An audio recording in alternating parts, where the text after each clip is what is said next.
Chapitre 22. Laissez-les venir à nous. Le lendemain, peu après-midi, laissant l'épouvanteur avec le gobelin et les chiens, Grimalkin, Alice, Jude et moi prîmes pour la deuxième fois la route de Todmorden. Quand nous quittâmes le jardin, Alice se plaça à mes côtés.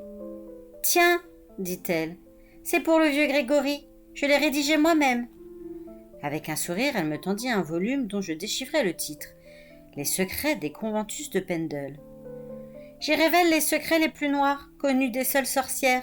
Les épouvanteurs eux-mêmes les ignorent. Ça vous sera très utile. Ton maître ne l'accepterait pas de ma part.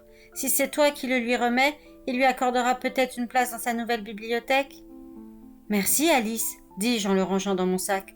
Je lui donnerai de notre retour, ainsi que les cahiers sur lesquels j'ai pris des notes. Tout peut nous aider, mais j'ai une question à te poser. De quoi avez-vous parlé hier, Grimalkin et toi ? Ce sont des affaires de femmes, Tom. Ça ne te concerne pas. Je la dévisageais, à la fois ennuyée et blessée. Tu n'aimes pas que je te fasse des cachotteries, hein, reprit-elle. Mais toi, est-ce que tu me dis tout ? J'en restais quoi ? En savait-elle plus que je ne croyais ? Avant que j'aie pu répliquer, elle partit devant à vive allure en compagnie de Grimalkin. De toute façon, bien que cette conversation m'ait attristé, je trouvais préférable de ne pas la questionner davantage. Le ciel était gris, malgré une bruine légère poussée par le vent d'ouest. Il faisait doux. C'est ce qu'on appelle dans le comté un temps printanier. Je jetai un coup d'œil à Jude, qui avait encore l'air bouleversé. Allongeant le pas, il me rattrapa et me posa la main sur l'épaule. « Cosmina repose en paix. J'espérais cela depuis longtemps. Je crois avoir enfin tourné la page. »« Que feras-tu après ? Tu retourneras en Roumanie ?»« Non, j'ai eu mon compte de voyage. Je reprendrai peut-être la place du pauvre Bill Arkwright au nord de Caster. »« Excellente idée, approuvai-je. Tu ne manqueras pas d'ouvrage avec toutes ces sorcières d'eau. À ma connaissance, personne ne s'est occupé de cette région depuis plus d'1 an. L'épouvanteur m'a dit que Bill souhaitait léguer le moulin à son successeur. Tu auras au moins un toit au-dessus de ta tête. » Pendant ce temps, devant nous, Alice et Grimalkin étaient en grande conversation. Elles paraissaient tramer je ne sais quel plan, dont j'étais exclu. Puis alors que nous contournions à Grington, elles ralentirent le pas. « Grimalkin a quelque chose à te dire, Tom, » m'annonça Alice. La tueuse se dirigea vers un bosquet sur la gauche de la route, et je la suivis. « On vous attend ici, » lança Alice. Pourquoi Grimalkin ne voulait-elle pas s'exprimer devant nos 2 compagnons ? Se méfiait-elle de Jude à cause de sa précédente trahison ? La tueuse s'arrêta au milieu des arbres et me fit face. Ôtant le sac de son épaule, elle le déposa sur le sol. « Le malin veut te parler, » déclara-t-elle. « À toi de décider si tu le lui permets ou non. Il va sûrement te menacer, chercher à t'intimider. Mais ça peut être instructif. » « Vous conversez avec lui ? » « Il nous arrive d'échanger quelques mots. Ces derniers temps, rien ne le tirait de son mutisme. Et voilà qu'il demande à te parler. » « Alors, voyons ce qu'il a à dire. » Nous nous assîmes sur l'herbe, et Grimalkin dénoua les cordons qui fermaient le sac. Empoignant la tête du malin par les cornes, elle le déposa à terre, la face vers moi. J'eus un choc en le voyant. Elle me parut plus petite qu'au moment où elle avait été séparée du corps. Un de ses yeux n'était plus qu'une orbite suppurante, et la paupière de l'autre était cousue. Un bouchon de brindilles et d'ortie lui emplissait la bouche. « Qu'est-il arrivé à son œil ?» m'étonnai-je. « Je le lui ai pris en paiement de ce qu'il a fait subir à mes compagnes, » répondit la tueuse. « Je lui laisse l'autre encore un peu. » Avançant la main, elle lui retira son affreux bâillon. Aussitôt, la tête, qui jusque-là semblait morte, s'anima. La paupière cousue frémit. Les mâchoires remuèrent, les lèvres s'entr'ouvrirent, découvrant des chicots jaunâtres. « Tout aurait pu être si différent, Tom Ward, » croassa le malin. « Nous aurions pu œuvrer ensemble, mais tu m'as rejeté, tu m'as réduit à ce triste état. Tu vas le payer très cher. »« Vous êtes mon ennemi, » répliquai-je. « Je suis venu au monde pour vous détruire. » D'une voix plus ferme, il lança. « Bien sûr, telle est ta destinée. Du moins, c'est ce qu'on t'a fourré dans la tête. Mais un tout autre avenir t'attend. Tu me crois impuissant ? Tu te trompes. Penses-tu qu'un œil crevé et une paupière cousue me rendent aveugle ? Mon esprit voit ce qu'il veut voir. Je vois tes points vulnérables, je vois ceux que tu aimes et je sais comment leur faire du mal. Et un bâillon est impuissant à me réduire au silence.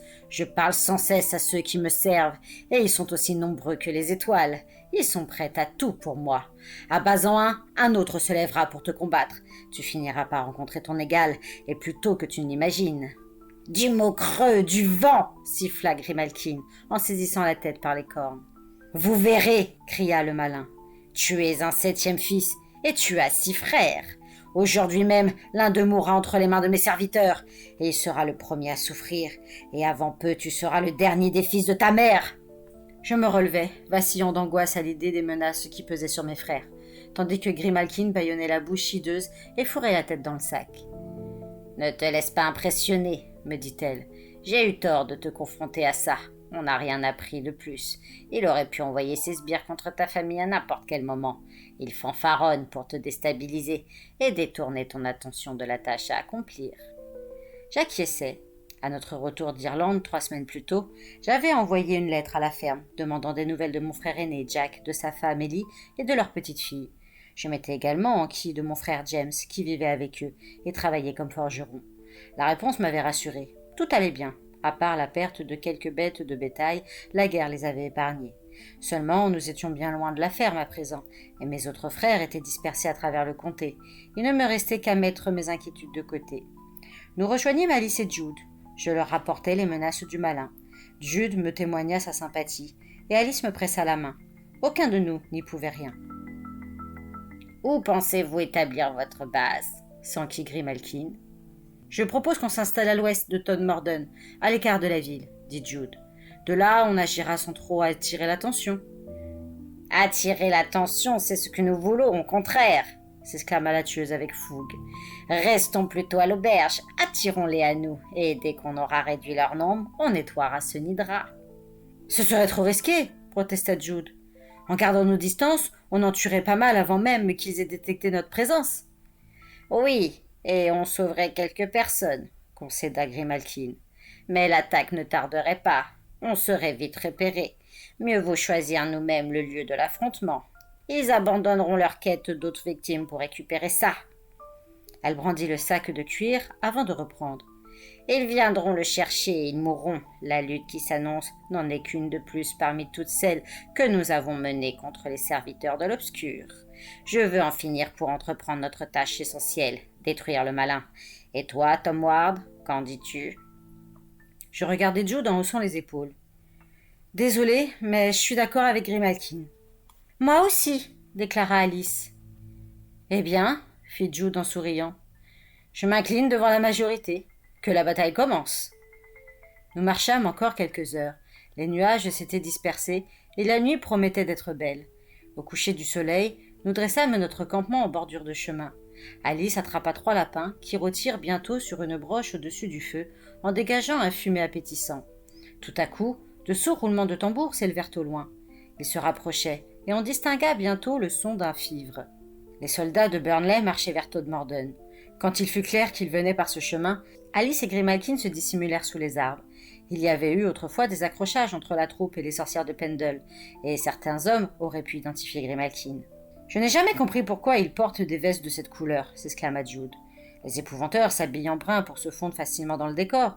Eux, on dirait qu'ils font tout pour se faire remarquer. » J'étais bien de son avis. Les uniformes écarlates des soldats du comté les rendaient parfaitement repérables à travers les arbres. Nous courûmes à leur rencontre.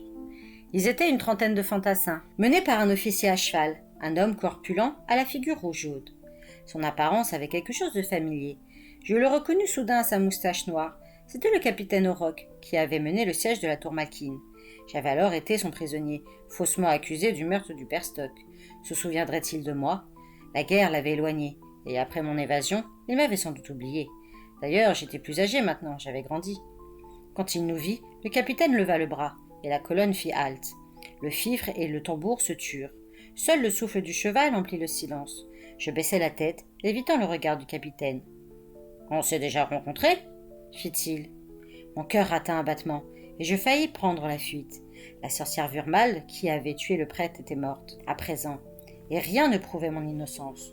Je pouvais encore être pendu pour un meurtre que je n'avais pas commis.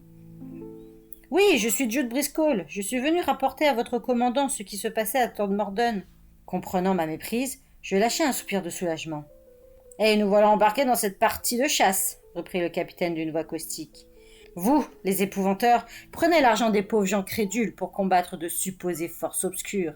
Mais à moi, on ne me la fait pas. Les sorcières ne sont que des mendiantes et des crapules. Quant à votre histoire, c'est un conte à dormir debout.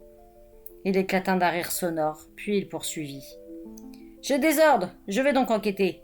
Mais si j'ai la moindre preuve que vous m'avez attiré ici sous de faux prétextes, je vous ramène un Burnley couvert de chaînes. Est-ce clair?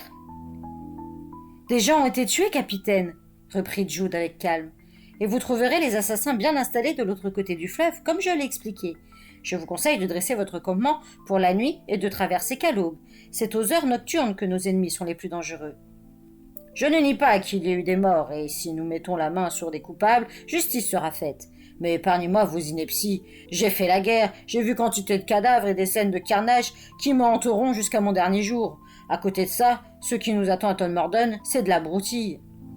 June ne fit pas de commentaire, et avec un signe de tête dédaigneux, le capitaine Rock donna à ses hommes le signal du départ. Les uns souriaient, d'autres semblaient apeurés, surtout le pauvre petit tambour qui fermait la marche. Il frappa de nouveau sur son instrument, tandis que le fifre reprenait ses notes aiguës. Quand la colonne eut disparu derrière les arbres, nous retournâmes à notre souper. Nous fûmes debout à l'aube et partîmes vers Todmorden sans prendre de petit déjeuner. Alors que nous traversions la lande, à quelque distance des faubourgs, nous croisâmes des gens en fuite qui se hâtaient dans la direction opposée, parfois des familles entières chargées de baluchons. Ils ne parurent guère heureux de nous voir. Certains venaient peut-être de la ville et savaient quelle part nous avions prise dans les récents événements. La plupart réagissaient simplement à la vue de nos manteaux d'épouvanteurs. Tous ceux que nous tentions d'interroger s'écartaient avec colère. « Ça va donc si mal ?» demanda enfin Jude à un vieil homme qui avançait péniblement, ses dents d'une canne. « Ça ne peut pas aller plus mal, s'écria-t-il. Il tue les enfants, il tue même les soldats bien armés. Qui nous protégera maintenant ?» J'échangeai avec Jude un regard anxieux. J'espérais que seuls quelques hommes avaient été massacrés. Peut-être une petite avant-garde qu'on avait envoyée en reconnaissance et qui était tombée dans un piège. Or, c'était pire, bien pire. Le détachement avait campé au sommet de la colline, en vue de Todmorden. Tous les soldats étaient morts. Le capitaine gisait de tout son long, la tête entre ses bottes. Les braises de feu fumaient encore, et les malheureux étaient restés là où ils avaient été égorgés. À l'instant où ils se réveillaient, ceux qui avaient tenté de fuir n'avaient pas été bien loin. Les mouches bourdonnaient autour des cadavres, et l'odeur du sang me donna la nausée. Nous passâmes sans un mot. Grimalkin regardait droit devant elle, le visage résolu. Elle avait si souvent vu la mort de près qu'elle s'était endurcie. De toute façon, nous ne pouvions plus rien pour eux, et nous n'étions pas assez nombreux pour les enterrer. L'armée viendrait s'en occuper, mais sans doute pas avant plusieurs jours. Quand nous découvrîmes enfin la rive ouest du fleuve, la ville nous parut déserte. Bientôt nous marchions dans les rues pavées qui menaient à l'auberge. Nous y arrivâmes à l'instant où l'aubergiste s'apprêtait à verrouiller sa porte. Elle avait été réparée depuis notre départ. « Vous n'irez nulle part !» gronda Jude en le repoussant à l'intérieur. « Vous avez un sacré culot de revenir !» rouspéta le bonhomme. « À cause de vous, le pacte est rompu. Nous avions obtenu le droit de vivre ici en toute sécurité pendant des années. À présent, nous ne sommes plus que de la viande. » « Qui parmi les habitants a signé ce pacte? Étiez-vous l'un d'eux ?» Il acquiesça. « On était trois, le maire, l'épicier et moi, les plus riches. C'était il y a 2 ans, et les choses étaient bien différentes alors. Je ne me doutais pas que ça se gâterait si vite. On a fait ça pour nos concitoyens, pour sauver des vies. La plupart des gens avaient trop peur d'approcher les étrangers. Nous, on a traversé le fleuve et on a signé l'accord de notre sang. C'était la meilleure chose à faire, étant donné les circonstances. Tant qu'on leur fournissait ce dont ils avaient besoin et nous laissait tranquilles. Maintenant, je dois partir. Si je reste ici cette nuit, je suis mort. Dame Fresque a dit que j'étais le suivant sur sa liste. » Jude nous interrogea du regard, et nous hochâmes la tête. Inutile de garder avec nous ce type terrifié. Nous le jetâmes dehors, lui et son baluchon. Puis nous nous barricadâmes dans la tente du premier assaut. Dehors, le vent était tombé, la nuit était tiède. Nous nous installâmes dans la salle à manger sans allumer de feu, pas même une chandelle, laissant nos yeux s'accoutumer à l'obscurité. Au bout d'1 heure, des bruits se firent entendre, des reniflements, des grattements contre le bois de la porte, comme un chien quémandant qu'on lui ouvre. Puis un grognement s'éleva. La créature s'impatientait. Soudain, la porte craqua, grinça sur ses gonds et s'incurva vers l'intérieur. L'attaquant était certainement un Moroi, dans le corps d'un ours. Nos ennemis l'avaient envoyé forcer l'entrée. Grimalkin tira du fourreau l'une de ses armes de jet. Dès que la tête de l'ours apparaîtrait, la lame s'enfoncerait dans l'un de ses yeux. Mais quand la porte céda, l'animal s'écarta d'un bond. La tueuse siffla de frustration entre ses dents pointues. Le silence était revenu. Nous avions vu sur la rue, et à mi-distance, 3 silhouettes approchaient. Deux d'entre elles, vêtues de cape, semblaient féminines. La plus proche tenait une torche. Dans sa lumière dansante, je distinguais une bouche cruelle, des mains griffues. Des sorcières sans aucun doute. Mais la troisième silhouette était celle d'un homme, les mains liées derrière le dos, l'aubergiste. Il n'avait pas réussi à fuir, en fin de compte. Il s'était fait prendre. La scène avait quelque chose de théâtral. Pourtant, ce n'était pas une pièce qui se jouait là, mais bien la vie ou la mort d'un homme. « Voyez ce qui arrive à ceux qui nous défient !» aboya la porteuse de torche. Ce qui suivit me parut totalement irréel. Une forme descendit du ciel et se posa devant le prisonnier. Comment était-ce possible? Les sorcières ne volent pas. L'idée qu'elles chevauchent des balais n'est qu'une superstition idiote. « Non !» hurla l'aubergiste d'une voix déformée par la terreur. « Ce n'est pas ma faute! Épargnez-moi, je vous en supplie, laissez-moi la vie, Seigneur! J'ai toujours fait ce que vous m'avez demandé. J'ai été généreux, j'ai donné. » Il y eut alors un cri suraigu, tel celui que poussaient les cochons lorsque Snout, le boucher, les égorgeait dans notre ferme. Il flotta un moment dans les airs, puis diminua et se tut. Le bonhomme tomba à genoux avant de s'affaisser, face contre terre. Une arme à la main, Grimalkin fit un pas en avant, comme pour attaquer. Nous allions la suivre quand nos ennemis prirent l'initiative. L'être venu du ciel s'avança vers nous d'une démarche étrange, comme s'il glissait. Il se rapprocha jusqu'à occuper toute l'ouverture de la porte. S'emparant d'une chandelle, Alice marmonna une formule qui alluma la mèche. Depuis que j'étais l'apprentie de l'épouvanteur, j'avais vu bien des horreurs. Or, celle qui se tenait devant moi, dans la lueur vacillante de la chandelle, les surpassait toutes. Elle eut sur moi un effet déplorable. Je me mis à trembler, le cœur battant à en exploser, mais de nous tous, Jude fut le plus terrifié par cette manifestation. Une femme flottait devant nous.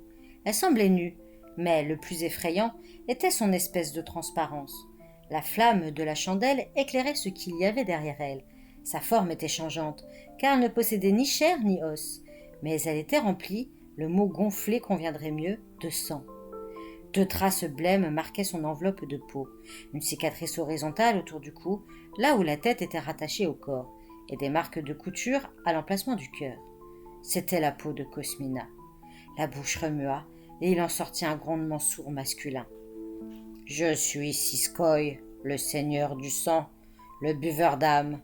Soumettez-vous, ou vous souffrirez des tourments comme personne n'en a connu. Donnez-nous ce que nous voulons, et je me montrerai miséricordieux. Votre mort sera rapide et sans souffrance. » Grimalkin projeta un poignard à la gorge de la grotesque silhouette, mais la lame ricocha, comme détournée par un bouclier invisible.